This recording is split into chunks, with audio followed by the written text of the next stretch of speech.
So eto na nga po mga idol, grabe ang nangyayari ngayon. Kai Sotto nire-request ng Gilas fans na ipaban at hindi na paglaruin sa ating national team matapos matalo ang Gilas Pilipinas sa laban nila kontra sa New Zealand.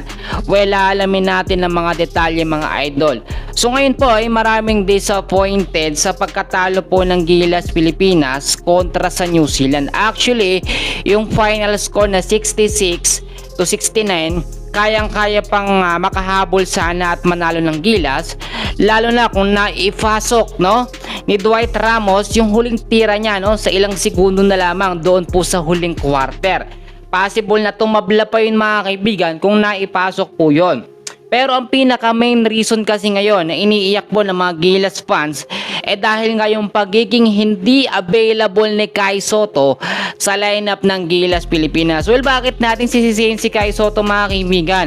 Unang-una, pinabulaan na ni Kai Sotto at ng kampo niya, Koshigaya Alphas, na pinapayagan naman nila si Kai Sotto na maglaro nga po sa Gilas, At yun po nahuli kasi hindi ipinaglaban ni Coach Tim Con at ng SPP. Nagkaroon ng another offer, yung short contract nga po sa NBA Summer League, Syempre, yun ang pinili ni Kai Sotto. So, naipit lang si Kai Sotto doon sa sitwasyon, which is dinadivert ng Gilas fans, o ng Gilas Pilipinas, ng SPP ni Coach Tim Con, na ang pagkatalo ng Gilas ay dahil sa kakulangan, or sa pagiging not available ng ilang player o big man tulad na lamang po ni Kai Sotto.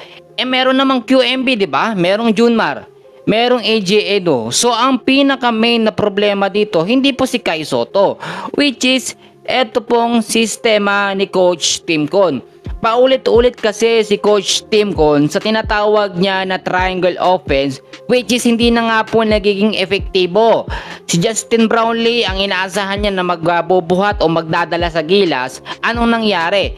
Ang baba po na naging puntos nito nga po si Justin Brownlee. Actually, mataas pa nga po yung puntos na naitala po nitong si Dwight Ramos, and so far maganda yung pinakita niya. Dwight Ramos meron pong 16 points, merong 8 rebounds.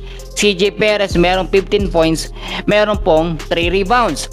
So si Justin Brownlee, ilan lang yung puntos niya? Si QMB mga kaibigan, nakita naman natin. So ang pinaka problema talaga dito, alam natin yung depensa ng Gilas Pilipinas. So dapat si Coach Tim Con po ay gumamit ng dalawang poste sa starting line na pa lamang. Nung first half hindi na maintain ng Gilas, tumable 37-37 po yung first half ng score, ang unti nga ng scoring nila. Pero nakita natin, naiwan ng Gilas pagdating ng third at sa fourth quarter ng game. Yung fourth quarter, nakahabol pa nga ang Gilas, pero nawala sa depensa at sa momentum. Home court pa natin ito mga kaibigan. Ngayon, nasira po ang 2-0 record po ng Gilas Pilipinas dito sa Group A. Pero alamin natin, may pagkakataon pa naman next game sa Australia ng Gilas Pilipinas. Babawi po ang ating